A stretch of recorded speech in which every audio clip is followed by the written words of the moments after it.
Using the NICE guidelines is a step forward in improving patient care. In secondary care, in terms of the hospital, we have been using FeNO testing for many years, which has supported and helped us diagnose both in terms of asthma, but also excluding patients who have other conditions such as COPD, which is chronic obstructive pulmonary disease.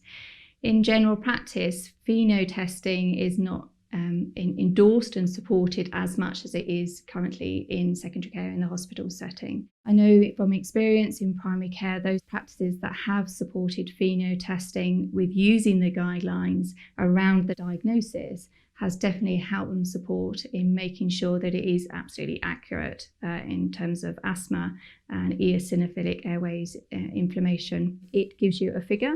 The figure is very black and white. It's incredibly easy to use in general practice and also within secondary care. It is only one of the key parts, though, that we use as the whole diagnostic suite of tools. So the other tools that we use is spirometry testing, but also fundamentally we need to take a full history.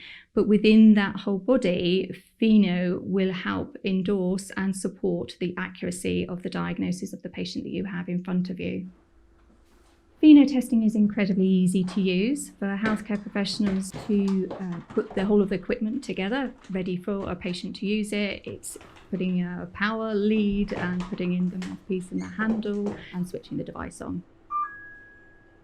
For patients, it's a simple blow. They take a breath in and they breathe out a nice gentle blow for roughly 10 seconds. It is very easy compared to other diagnostic equipment that we currently have and we currently use in general practice, such as spirometry testing.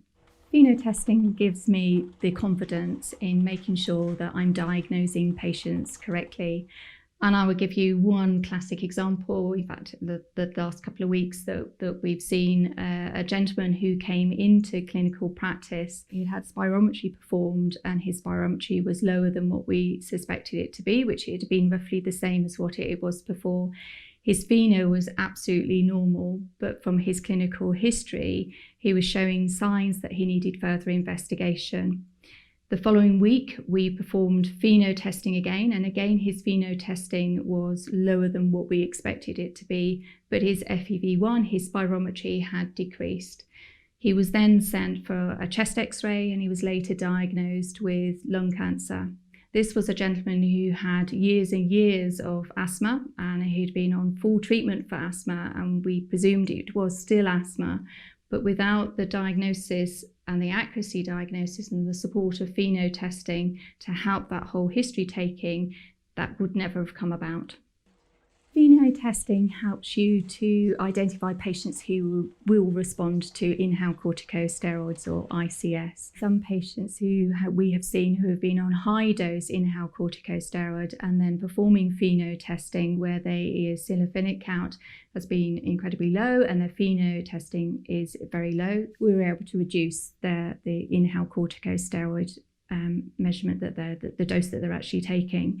And then conversely, the other group of patients who are presenting with asthma symptoms and who are struggling to breathe, performing FeNO testing will help us to prescribe more accurately to patients who need inhaled corticosteroids. And in actual fact, we probably get more patients that are struggling to breathe and who are what we class as symptomatic and are using a lot of their beta-2 agonists, and then performing FeNO testing is not only helps them to the healthcare professionals to identify that they need more inhaled corticosteroids. It's a lovely measure for patients to actually visually see that they do have airways inflammation and the importance of taking their inhaled corticosteroids when previously and historically they probably wouldn't. They would have carried on with their beta-2 agonists rather than taking their inhaled corticosteroids. Then on subsequent visits, when they come back to see us as clinicians and we can repeat their FeNO testing, they can actually visually see that the airways inflammation has reduced, and that's with both accounts for those that we need to step up and step down.